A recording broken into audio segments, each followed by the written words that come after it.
இந்த கூட்டத்தில் இருக்கக்கூடிய பலவீனம் என்னன்னா, இந்த கூட்டத்துக்கு அரசியல் நோக்கமும் கிடையாது, அரசியல் புரிதலும் கிடையாது. ஒரு அரசியல் மாற்றத்துக்காக வரக்கூடிய கூட்டம் கிடையாது. வெறுமனே பணத்துக்காகவும் நடிகனை பார்க்கணுன்றதுக்காக வரக்கூடிய ஒரு கூட்டம். எனக்கு அந்த கூட்டத்துக்கிட்ட பெரிய மரியாதை கிடையாது. இப்ப என்டிகேவை பொறுத்தளவுல ஐடியாலஜிக்காக திரளக்கூடிய கூட்டம், அரசியல் மாற்றம் ஏற்படுத்தணும் அப்படின்றதுக்காக திரளக்கூடிய கூட்டம். ஆனா எனக்கு ஒரு விஷயம் கிளியரா தெரியும், அந்த கோர் வந்து இப்ப என்டிகே கிட்ட ஸ்ட்ராங்கான ஒரு கோர் இருக்கு. ஐடியாலஜிக்கல் பிடிப்பு இருக்கக்கூடிய, கருத்தியல் ரீதியான ஒரு கமிட்மெண்ட் இருக்கக்கூடிய ஒரு பெரிய கூட்டம் இருக்கு. அவங்க ஈஸியா கலைஞ்சு போகக்கூடிய கூட்டம் கிடையாது. அவங்க ஸ்ட்ராங்கா நிற்பாங்க. அதனால அந்த கூட்டம் இருக்கிற வரைக்கும் அவங்களால இன்னொரு பெரிய கூட்டத்தை சேர்க்க முடியும். அதுவும் கரெக்டான காலமும் சூழலும் ஏற்படும் போது அந்த கூட்டம் இன்னும் அக்ரெசிவா வேலை பார்க்கும். இப்ப நீங்க பார்த்தீங்கன்னா, அதிமுக நிறைய பேர் திமுக பேசிடுறாங்க, கூட்டணி கட்சிகள்லாம் திமுக பேசிடுறாங்க. அது காட்டக்கூடிய விஷயம் என்ன, திராவிடமே சுருங்குது.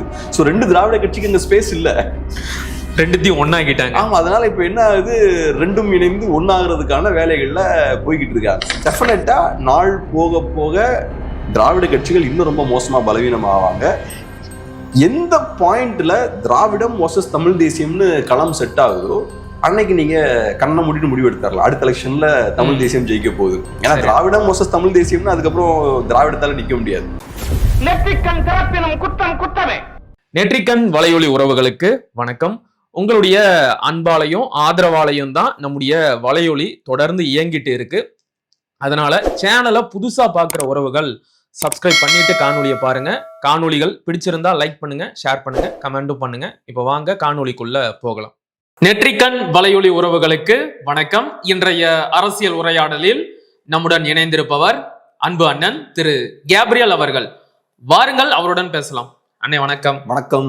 இப்ப அடுத்ததா கடந்த 21ஆம் தேதி திருச்சியில மாற்றத்தை விரும்பும் மக்களின் மாநாடு என்ற தலைப்பில் நாம் தமிழர் கட்சி மிக பிரம்மாண்டமான ஒரு மாநாட்டை நடத்தி முடிச்சிருக்கிறாங்க. ஒரு செய்தியாளரா உங்களுடைய பார்வையில நீங்க அந்த மாநாட்டை எப்படி பாக்குறீங்க? பெரிய ஒரு முக்கியத்துவம் வாய்ந்த ஒரு மாநாடு தான். ஏன்னா ஒரு சைட்ல பார்த்தா அரசியல் சர்க்கஸ் தான் நடந்துட்டு இருக்கு.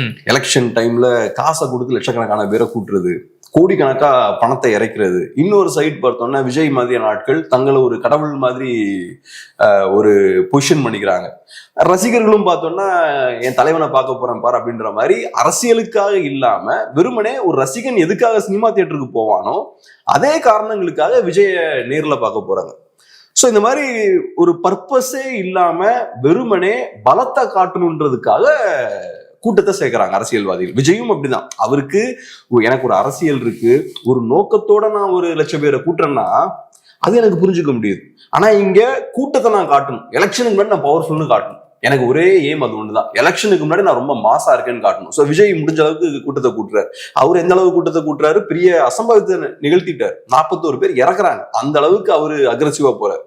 இன்னொரு சைட்ல திராவிட கட்சிகள் பார்த்தோம்னா அவங்களும் அதே தான். நாங்க நல்லா ஸ்ட்ராங்கா இருக்கோன்றதை காட்டுறதுக்காக சகட்டு மேடிக்கு மக்களுக்கு பணத்தை கொடுத்து கூட்டத்தை கூட்டிட்டு இருக்காங்க. இந்த கூட்டத்தில் இருக்கக்கூடிய பலவீனம் என்னன்னா, இந்த கூட்டத்துக்கு அரசியல் நோக்கமும் கிடையாது, அரசியல் புரிதலும் கிடையாது. ஒரு அரசியல் மாற்றத்துக்காக வரக்கூடிய கூட்டம் கிடையாது. வெறுமனே பணத்துக்காகவும் நடிகனை பார்க்கணுன்றதுக்காக வரக்கூடிய ஒரு கூட்டம். எனக்கு அந்த கூட்டத்துக்கிட்ட பெரிய மரியாதை கிடையாது. இப்ப என்டிகேவை பொறுத்தளவுல ஐடியாலஜிக்காக திரளக்கூடிய கூட்டம், அரசியல் மாற்றம் ஏற்படுத்தணும் அப்படின்றதுக்காக திரளக்கூடிய கூட்டம். ஸோ அந்த கூட்டம் வந்து இப்ப அவங்களோட பொலிட்டிக்ஸ் நீங்க விமர்சிக்கலாம், விமர்சிக்காம இருக்கலாம், பட் அரசியலுக்காக வரக்கூடிய கூட்டம். அது சாதாரணமான கிரௌட் கிடையாது. ஏன் சாதாரணமான கிரௌட் கிடையாதுன்னா, நாளைக்கு அரசியல் மாற்றத்தை ஏற்படுத்தக்கூடிய பொட்டன்ஷியல் அந்த கூட்டத்துக்கிட்ட இருக்கு. ஸோ அது முக்கியமான ஒரு நிகழ்வா பாக்குறேன். டிசிப்ளின்டான, ஆர்கனைஸ்டான ஒரு கிரௌடு. அது போக எலெக்ஷனுக்கு முன்னாடி அவங்க இந்த மாதிரியான ஒரு பெரிய ஒரு கிரௌடை மொபிலைஸ் பண்றாங்கன்னா அது ஒரு ஷோ ஆஃப் பவர் தான். மற்ற கட்சிகளும் அவங்களோட பலத்தை காட்டுறதுல ஒன்றும் தப்பு இல்லை. ஆனா அதை நியாயமா பண்ணணும். காசை கொடுத்து கூட்டக்கூடாது, நியாயமான ஒரு தேவைக்காக அதை பண்ணணும். புரியுது. அந்த வகையில நியாயமான ஒரு தேவைக்காக ஒரு பெரிய கூட்டத்தை கூட்டுறோம்னா நல்ல விஷயம் தான். ஏன்னா இப்ப ஒரு பெரிய ஒரு பிரச்சனை வருதுன்னா நம்ம கூட்டத்தை தானே கூட்டுறோம். ஏன்னா நம்ம அதிகாரத்துல இருக்கவங்ககிட்ட ப்ரூவ் பண்றோம், இதை நீங்க மாத்திக்குங்க, இல்லைன்னா இந்த கூட்டத்தை வச்சு உங்க மேல அழுத்தம் போடுவோம்னு காட்டுறோம். ஸோ அதனால கூட்டம் கூட்டுறது தப்பு கிடையாது, கரெக்டான காரியத்துக்கு நீங்க கூட்டணும். ஸோ அந்த வகையில நல்ல ஒரு முன்னெடுப்பு. தமிழ் தேசியத்துக்கு இவ்வளவு பெரிய ஆதரவு தமிழ்நாடு முழுக்க இருக்குன்றது பெரிய சந்தோஷமான விஷயம். மகிழ்ச்சின்னு. இப்ப விஜயோட வருகைக்கு பிறகு அண்ணன் சீமானுடைய வாக்கு வங்கி வந்து பெரிய அளவுக்கு குறைஞ்சிருக்கு. நிறைய இளைஞர்கள் நாம் தமிழர் கட்சியில இருந்து தாவேகாவுக்கு போயிட்டாங்க அப்படின்னு பேசப்படுகின்ற சொல்லப்படுகின்ற நேரத்துல தான் இவ்வளவு பிரம்மாண்டமான ஒரு மாநாட்டை நாம் தமிழர் கட்சி வெற்றிகரமா நடத்தி முடிச்சிருக்கு. அப்ப இத்தனை நாட்களாக இவங்க சொல்லிக்கிட்டு வந்த இந்த கருத்துக்கள் எல்லாம் பொய்யாயிடுச்சு அப்படின்னு எடுத்துக்க முடியுமா? சீமானுக்கு அப்படியெல்லாம் இளைஞர்கள் மத்தியில செல்வாக்கு போகல, இன்னமும் அவருக்கு வாக்கு வங்கி அப்படியே தான் இருக்கு அப்படின்னு எடுத்துக்கலாமா? வாக்கு வங்கி அப்படியே இருக்கா இல்லையான்றதை எலெக்ஷன் முடியும் போது தான் நம்ம பார்க்க முடியும். ஆனா ஒரு விஷயம் என்னன்னா, இப்ப மாற்றத்தை விரும்பும் மக்களின் மாநாடு பார்த்தோம்னா அந்த கூட்டத்தையும் பாருங்க, விஜய்க்கு சேரக்கூடிய கூட்டத்தையும் பாருங்க. சோ திருச்சியில வந்த அந்த மக்கள் விஜய் கூட போய் சேருவாங்கன்னு யோசிச்சு பார்ப்போம். மீட்டிங் முடிஞ்சதுக்கு அப்புறம் சேர்லாம் நீட்டா அடுக்கி வச்சுக்கிட்டு கரெக்டா தலைவர் பேசக்கூடியதை கரெக்டா உள்வாங்கி எங்க கைத்தட்டணுமோ அங்க கரெக்டா கைத்தட்டக்கூடிய ஒரு கூட்டம் விஜயோட மீட்டிங்ல போய் நிப்பாங்களான்னு நம்ம யோசிச்சு பார்ப்போம். அது கம்ப்ளீட்டா வேற ஒரு கூட்டம். வந்தா சேர் அடிச்சு உடைக்கிறது, போற இடத்துல எல்லாம் கடைகளை அடிச்சு காலி பண்றது, கூரையை பிரிச்சுட்டு மேலே ஏறுறது, ஆம்புலன்ஸுக்கு வழிவிடாம தகராறு பண்றது, விட்டா விஜயவே அவங்க தூக்கிடுவாங்க. விஜயை பாதுகாக்கிறதுக்கே அங்க பவுன்சர்ஸ் தேவைப்படுறாங்க. சோ அது வேற ஒரு கூட்டம். அதனால இந்த யங்ஸ்டர்ஸ் வந்தாங்க பாருங்க இந்த மாநாட்டுக்கு, இவங்க டிவிகே பக்கம் போவாங்களான்னு கேட்டீங்கன்னா கண்டிப்பா போறதுக்கு வாய்ப்பே இல்லை. ஏன்னா அந்த குரூப் கம்ப்ளீட்டா வேற ஒரு குரூப், இந்த குரூப் கம்ப்ளீட்டா வேற ஒரு குரூப். ஆனா இப்ப சில நேரங்கள்ல பார்த்தோம்னா நிறைய நேரங்கள்ல ஜெனரல் ஓட்டர்ஸா இருப்பாங்கல்ல, அவங்க பெரிய அரசியல் புரிதலோடு இருக்க மாட்டாங்க, கொஞ்சம் கிளாமரை பார்த்தும் வருவாங்க. சீமான் கொஞ்சம் மாசா இருக்காருப்பா, பயங்கர கெத்தா பேசுறாருப்பா, அவர் என்ன பேசுறாருன்றத விட சில பேர் கொஞ்சம் கெத்தா பேசுறாரு, சின்ன யங்ஸ்டர்ஸ் அப்படி இருப்பாங்க சில நேரங்கள்ல, அவங்க வேணா கொஞ்சம் பேர் போறதுக்கு வாய்ப்பு இருக்கு. ஆனா ஜென்ரலா கோர் என்டிகே சப்போர்ட் பேஸ் இருக்கு பாருங்க, அது மாறாது. ஏன்னா அது ஒரு அரசியல் மயப்பட்ட ஒரு கூட்டம். இப்ப ஒரு 2 லட்சம் பேர் அங்க வராங்கன்னு வச்சுப்போம், 2 லட்சம் பேருக்கு மேல அங்க சேர்றாங்கன்னு வச்சுப்போம். வீட்டுல இருந்து பஸ்ஸை பிடிச்சு இங்க வரைக்கும் வராங்கன்னா அவங்க ஒரு 2 நாள் அதுக்கு வேஸ்ட் பண்ணணும். ரொம்ப தூரத்துல இருந்தெல்லாம் இங்க வராங்கன்னா அப்ப அது பேரு பொலிட்டிக்கல் ஆக்ஷன். ஒரு அரசியலுக்காக ஆக்ஷன்ல ஈடுபடுறதுக்கு அவங்க தயாரா இருக்காங்க. ஒருத்தன் ஒரு பொலிட்டிக்கல் ஆக்ஷனை எடுக்கிறான்னா, இந்த மாதிரியான ஒரு பொலிட்டிக்கல் ஆக்ஷன் எடுக்கிறான்னா அவனுக்கு அந்த அரசியல் மேல ஈடுபாடு இருக்கணும். அரசியல் மேல ஈடுபாடு இருந்தாதான் இந்த மாதிரியான பொலிட்டிக்கல் ஆக்ஷன்ல அவன் ஈடுபடுவான். சரியா? சோ அப்ப அரசியல்ல இவ்வளவு ஈடுபாடு இருக்கக்கூடிய ஒருத்தன் அவனால வேற நிறைய விஷயங்களை ஃபியூச்சர்ல பண்ண முடியும். இப்ப இந்த 2 லட்சம் பேர் இங்க இருக்காங்கல்ல, இவங்களால 4 லட்சம் பேரை கன்வின்ஸ் பண்ண முடியும். உண்மை. இவங்க போய் வீட்டுல சும்மா இருக்க மாட்டாங்க. ஏன்னா நான் சொன்ன மாதிரி பஸ்ஸை பிடிச்சி இங்க வரைக்கும் வர அளவுக்கு எஃபோர்ட் போட ரெடியா இருக்காங்கன்னா பக்கத்து வீட்டுக்காரனையும் கண்டிப்பா பேசுவாங்க, டீ கடையிலையும் கண்டிப்பா பேசுவாங்க. இந்த ஸ்ட்ரென்த் எல்லாம் விஜய் கிட்ட இருக்காது. சோ நான் என்ன எதுக்கு இதை நான் சொல்றேன்னா, மேபி புதுசா வந்த யங்ஸ்டர்ஸ் கொஞ்சம் பேர் அங்க போகலாம், புரிதல் இல்லாதவங்க போகலாம், அதெல்லாம் ஓகே. ஆனா முக்கியமா பார்க்க வேண்டியது கோர் பேஸ் இருக்குல்ல, அதுதான் முக்கியம். பொலிட்டிக்கலா வெறித்தனமா ஒரு கோர் சப்போர்ட்டிங் பேஸ் இருக்கும்ல, அதுதான் அவசியம். அந்த கோர் மட்டும் கரெக்டா இன்டாக்டா இருந்ததுன்னா என்ன நடந்தாலும் நாளைக்கு ஃபியூச்சர்ல பில்ட் பண்ணிடலாம். ஏன்னா அவங்க சும்மா இருக்க மாட்டாங்க, அவங்க கட்டமைப்பாங்க. விழுந்தாலும் மறுபடியும் அவங்க கட்டமைக்கிறதுக்கு அவங்க ரெடியா இருக்கிறாங்கன்னா ஏதோ ஒரு காலத்துல டைம் வரும், அப்ப கரெக்டா ஸ்கோர் பண்ணிடலாம். அதனால நான் எனக்கு ஓட்டு கம்மியாகும் அதிகமாகும் எனக்கு பெருசா தெரியல. ஏன்னா நம்ம ஒன்றும் பெரிய கருத்து கணிப்புலாம் எதுவும் பண்ணல. ஆனா எனக்கு ஒரு விஷயம் கிளியரா தெரியும், அந்த கோர் இப்ப என்டிகே கிட்ட ஸ்ட்ராங்கான ஒரு கோர் இருக்கு. ஐடியாலஜிக்கல் பிடிப்பு இருக்கக்கூடிய, கருத்தியல் ரீதியான ஒரு கமிட்மெண்ட் இருக்கக்கூடிய ஒரு பெரிய கூட்டம் இருக்கு. அவங்க ஈஸியா கலைஞ்சு போகக்கூடிய கூட்டம் கிடையாது, அவங்க ஸ்ட்ராங்கா நிப்பாங்க.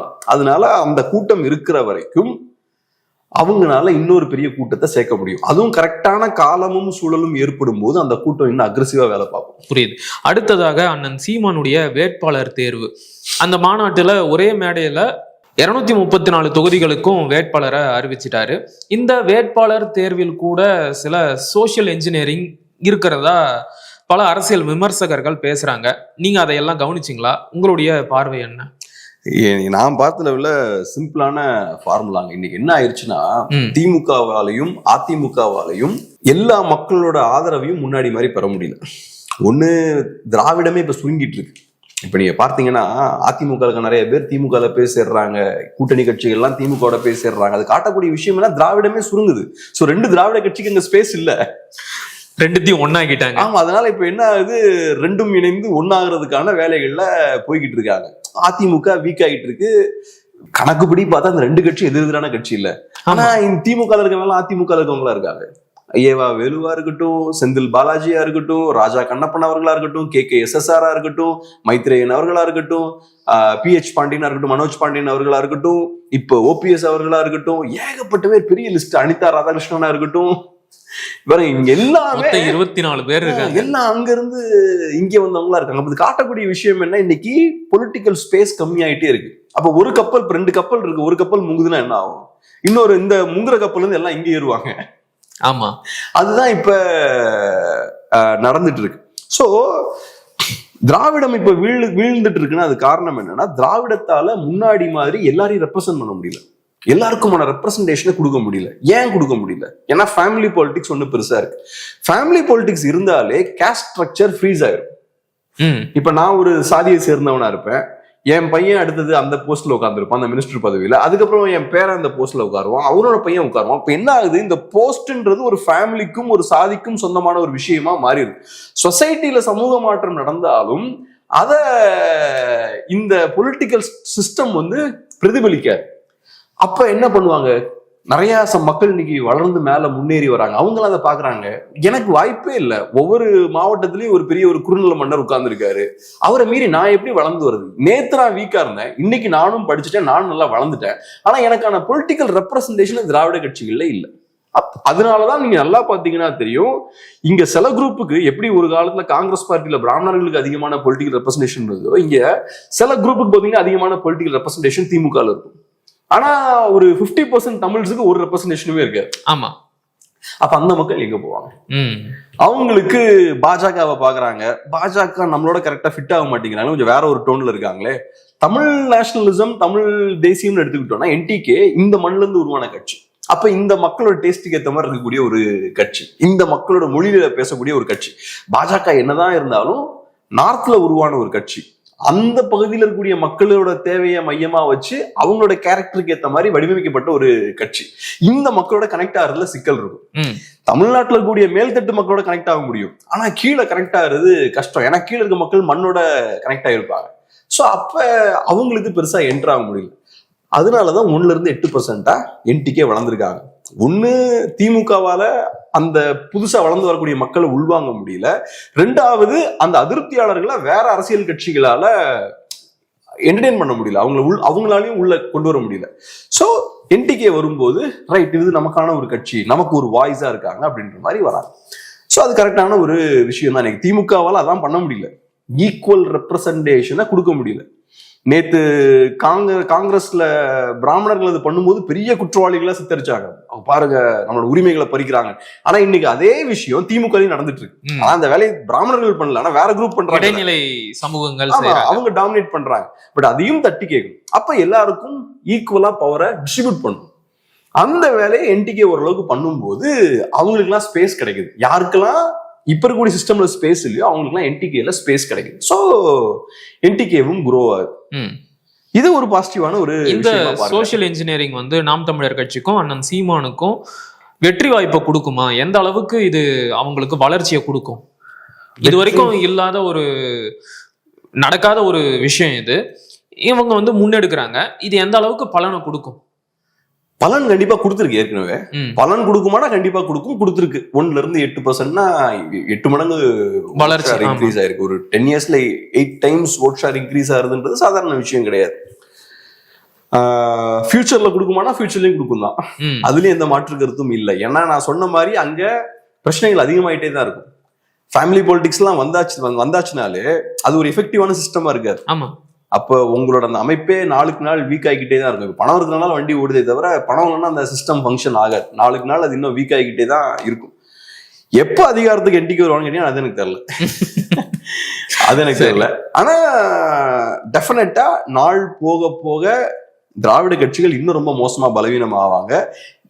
எந்த பாயிண்ட்ல திராவிடம் வர்சஸ் தமிழ் தேசியம்னு களம் செட் ஆகுதோ அன்னைக்கு நீங்க கண்ணை மூடிட்டு முடிவு எடுத்துடலாம், அடுத்த எலெக்ஷன்ல தமிழ் தேசியம் ஜெயிக்க போகுது. ஏன்னா திராவிடம் வர்சஸ் தமிழ் தேசியம்னு அதுக்கப்புறம் திராவிடத்தால நிக்க முடியாது. சரி, அந்த தமிழ் தேசியமே கிடையாதுங்க, திராவிடம் மட்டும்தான் இருக்கு அப்படின்ற சூழல் இருக்கும்போது தான் திராவிட கட்சியில் தப்பிச்சுட்டு இருக்க முடியும். எனக்கு மாற்று அவங்க, அவங்களுக்கு மாற்று நாங்க அப்படின்ற மாதிரி மாத்தி மாத்தி ஓட்ட முடியும். திராவிடம் வர்சஸ் தமிழ் நேஷனலிசம் வந்துருச்சுன்னா அதுக்கப்புறம் நீங்க முடிவு பண்ணிடலாம், அடுத்த எலெக்ஷன் காணாம போயிடுவாங்க, தமிழ் தேசியம் வந்துடும். அதற்கான காலம் நெருங்கிட்டு இருக்குன்னு தான் நினைக்கிறேன். ஏன்னா அதற்கேற்ற மாதிரியான அரசியல் நிகழ்வுகளும் தொடர்ந்து நடக்குது.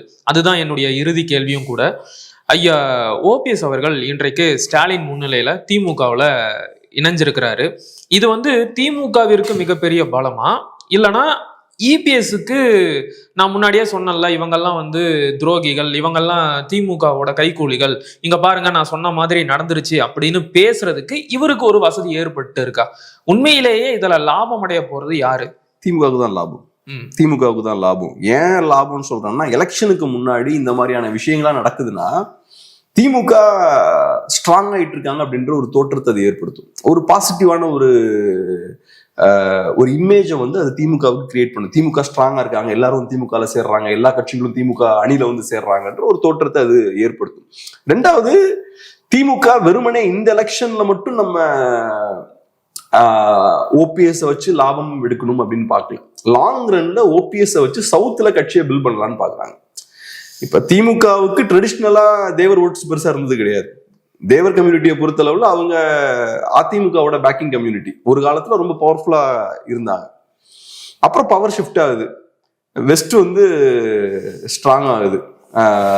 அதிமுகவோட கோட்டையா வெஸ்ட் இப்ப மாறிடுச்சு. ஸோ இப்ப அதிமுகல இருந்து சில முக்கியஸ்தர்கள்லாம் ஓரங்கட்டப்படுறாங்க.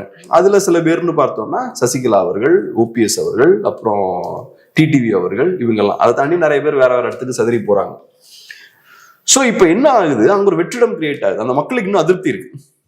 ட்ரெடிஷ்னலா அவங்க ஆன்டி டிஎம்கே தான், பட் இருந்தாலும் இப்ப வேற ஆப்ஷன் இல்லை. ஏடிஎம்கே இல்லைன்னு ஆகி போயாச்சு. தனியா நின்று நிறைய விஷயங்கள் பண்ணி பாக்குறாங்க, அதுவும் பெருசா எடுபடல. அப்ப வேற என்ன ஆப்ஷன் தான் இப்ப அவங்களுக்கு இருக்கு? திமுக ஒரு ஆப்ஷன். ஏன்னா நீங்க தனியா ஜெயிக்காம தனியாவே நின்று பிரயோஜனம் இல்லை. ஒரு பெரிய கட்சியோட பேக்கிங் இருக்கும் போது அவங்க மக்களுக்கு அது யூஸ்ஃபுல்லா இருக்கும்ல. கரெக்ட். தனியா நிக்கிறதுல பிரயோஜனம் இல்லை. அப்ப இப்ப ஆப்ஷன் என்ன? டிஎம்கே ஒரு ஆப்ஷனா அவங்க பார்க்கலாம். ஓபிஎஸ்க்கு உண்மையாகவே அவருடைய கம்யூனிட்டி பக்கபலமா இருக்குன்னு நம்புறீங்களா? நான் ஓட்டு டிரான்ஸ்பர் ஆகும், கம்யூனிட்டியோட பேக்கிங் இருக்கு, அதெல்லாம் நான் எதுவுமே சொல்ல. திமுகவுக்கு என்ன கணக்கு இருக்கலாம்னு நான் சொல்றேன். ஓ சரி. அவங்க இந்த ஏமோட அவங்க செயல்படலாம். ஸோ அவங்கள பொறுத்தளவுல கட்சியை அந்த இடத்துல ஸ்ட்ராங் ஆக்கலாம். ஏன்னா அந்த இடத்துல இவங்களுக்கு ஃபேவரபிளான ஒரு சூழல் இருக்கு. நீங்க போய் கொங்கு பகுதியில் இதை பண்ண முடியாது. கொங்கு பகுதியில அதிமுகவோட கோட்டையா இருக்கு. பாஜகவுக்கும் நல்ல பேஸ் இருக்கு, அதிமுகவுக்கும் நல்ல பேஸ் இருக்கு. ரெண்டு பேரும் சேர்ந்து அலைன்ஸ் வச்சிருக்காங்க. அவங்க நீங்க ஒண்ணுமே பண்ண முடியாது, நல்லா ஸ்ட்ராங்கா இருக்காங்க. ஆனா சவுத்ல சூழல் அப்படி இல்லை. அதிமுக வீக் ஆயிட்டாங்க. அங்க உங்களுக்கு இந்த கம்யூனிட்டி பவர்ஃபுல்லான கம்யூனிட்டி. ஸோ இவங்களை உள்ள கொண்டு வரதுக்கான ஸ்பேஸும் உங்களுக்கு இருக்கு. அப்ப ரைட், ஏற்கனவே தங்க தமிழ்ச்செல்வன் இருக்காரு, அடுத்தது ஓபிஎஸ்சியும் கொண்டு வாங்க, அவருடைய மகனையும் கொண்டு வாங்க. ஆமா, நல்லா ஃப்ரீயா எல்லாரும் அகாமடேட் பண்ணீங்கன்னா அவங்கள ஃபுல்லா நல்லா உள்வாங்கலாம். ஸோ லாங் ரன்ல சவுத்ல திமுகவை பலப்படுத்துவதற்கான வேலை நடக்குது அப்படின்ற மாதிரி பாக்குறேன். ஆனா என்ன பொறுத்தளவுல இப்படி நீங்க எல்லா தலைவர்களையும் அங்கிருந்து இப்படி உள்ள எடுக்கிறது இருக்குல்ல, இது ஏதோ ஒரு பாயிண்ட்ல உங்களுக்கு பேக் ஃபயர் தான் ஆகும்.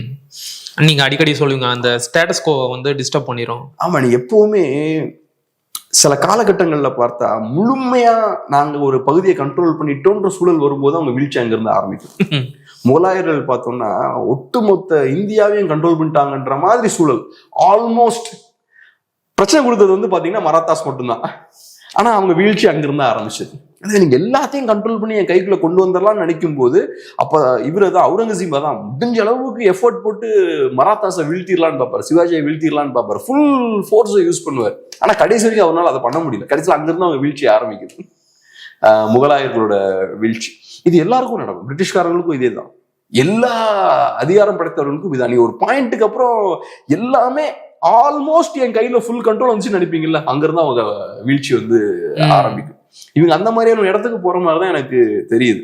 ஓகே, நல்ல ஒரு சிஸ்டம்னா ஸ்டேட்டஸ் கோ இருக்கணும். அதிமுகன்ற ஸ்ட்ராங்கான ஒரு கட்சி, திமுகன்ற இன்னொரு ஸ்ட்ராங்கான ஒரு கட்சி, ரெண்டு பேருக்கும் ஈக்குவலான சண்டை.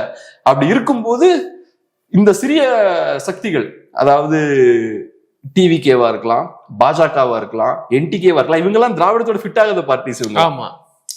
ஸோ அவங்கெல்லாம் அப்பதான் உருவாகாம நீங்க ஸ்டாப் பண்ண முடியும். ஆனா இப்ப ஒரு ஃபோர்ஸ் வீக் ஆயிருச்சுன்னா புதுசா அந்த கிரியேட் ஆக அந்த வேக்யூம்ல புது புது கட்சிகள் உருவாக ஆரம்பிச்சிடும். அந்த வெற்றிடத்துல புது கட்சிகள் உருவாக ஆரம்பிச்சிடும். அது ஒரு பாயிண்ட்ல உங்களை விழுங்கிடும். தாரிக் அலின்னு நினைக்கிறேன், ஒரு நல்ல ஒரு ஃபேமஸான ஒரு இன்டலெக்சுவல் இருக்காரு. அவர் இறந்துட்டாரு இப்ப. அவர் ஒரு நல்ல அப்சர்வேஷன் அவர் முன் வச்சிருப்பார். யுஎஸ்எஸ்ஆரும் அமெரிக்காவும் இருக்கும்போது நல்ல ஸ்டெபிலிட்டி இருந்தது. ஏன்னா ஒரு பாதி உலகத்தை அமெரிக்கா பார்த்துப்பான், இன்னொரு பாதி உலகத்தை இவங்க மேனேஜ் பண்ணிப்பாங்க. ஸோ அப்ப 50-50 ஒர்க்கை டிவைட் பண்ணி 2 பேரும் பார்த்துட்டு இருந்தாங்க. யுஎஸ்எஸ்ஆர் விழுந்ததுக்கு அப்புறம் அந்த பகுதியிலையும் ஸ்டெபிலிட்டியை என்ஷோர் பண்ணணுன்ற பொறுப்பு அமெரிக்காவுக்கு வருது. அப்பதான் அவங்க என்ன பண்றாங்க, ஆர்மியை தூக்கிட்டு ஆப்கானிஸ்தானுக்கு வராங்க, ஈராக் இன்னைக்கு ஈரான் கூட போய் அந்த அதுல ஏர்கிராஃப்ட் கேரியரை தூக்கிட்டு இங்க வெனிசுவேலாவுக்கு போறாங்க, அங்க போறாங்க. இது ரஷ்யா இருந்ததுன்னா இந்த மாதிரி இருந்திருக்காது. ஒண்ணு, ரஷ்யா ஒரு கவுண்டர் பேலன்ஸா இருந்திருக்கும், நீங்க பிடிச்ச மாதிரிலாம் அவங்க ஆர்மியை மூவ் பண்ணிருக்க முடியாது. ரெண்டாவது, அவங்க கண்ட்ரோல் இருக்க பகுதிக்கு ஸ்டெபிலிட்டி அவங்க மெயின்டைன் பண்ணிருப்பாங்க, அவங்க வசதிக்கு ஏற்ற மாதிரியான ஒரு ஒழுங்கை வந்து அவங்க மேனேஜ் பண்ணிருப்பாங்க. ஸோ ரஷ்யா விழுந்ததுக்கு அப்புறம் உலகத்துல இன்ஸ்டெபிலிட்டி அதிகமாயிருச்சு யூஎஸ்ஆர் பாஸ் ஆனதுக்கு அப்புறம் அப்படின்ற ஒரு நல்ல பாயிண்ட் அவர் சொல்லுவார். அது இங்கேயும் அப்ளை ஆகும். அந்த 2 கட்சிகள் ஸ்ட்ராங்கா இருக்கும் போது அந்த பேலன்ஸ் இருக்கும். அதுல ஒண்ணு காலி ஆயிடுச்சுன்னா புது புது ஃபோர்ஸஸ் எல்லாம் டெவலப் ஆக ஆரம்பிச்சிடும். இப்ப திமுகவை பொறுத்தளவுல எப்படியாவது அதிகாரத்தை கையில வச்சுக்கணுன்றதுக்காக அதிமுகவை அடிச்சு காலி பண்ணலான்ற இடத்துக்கு வந்துட்டாங்க. சோ அவங்க அதிமுகவை பிஜேபி வச்சு ரிப்ளேஸ் பண்ண பாக்குறாங்க. 24ல தான் பண்ணாங்க. அவங்கள பொறுத்தளவுல பிஜேபி வர்சஸ் டிஎம்கேன்னு கொண்டு வரலாம்னு பாக்குறாங்க. அதுவேதான் அவங்களுக்கு வந்து, ஆனா அது நடக்காது. பிஜேபி அந்த இடத்துல வந்து உட்கார வைக்கிறது கஷ்டம். அது ஏன்னா மேட் ஃபார் தமிழ்நாடு கிடையாது. ஆமா ஆமா, அது இங்க கரெக்டா ஃபிட் ஆகாது. ஆனா திமுகவோட எண்ணம் அதுவா இருக்கு. ஒண்ணு, அப்படியே அதிமுக ஸ்லோவா வீழ்ட்டும், அந்த டைம்ல நம்ம பவர்ல இருக்கலாம். ரெண்டாவது, பிஜேபி அப்போசிஷன்ல உட்கார வச்சோம்னா அதுவும் நமக்கு ஈஸி தான், அவங்கள காட்டி ஓட்டு வாங்குறதும் ஈஸி தான், பயமுறுத்தி ஓட்டு வாங்கிட்டே இருக்கலாம். ஆமா. ஆனா இது வந்து என்ன ஆகும்னா,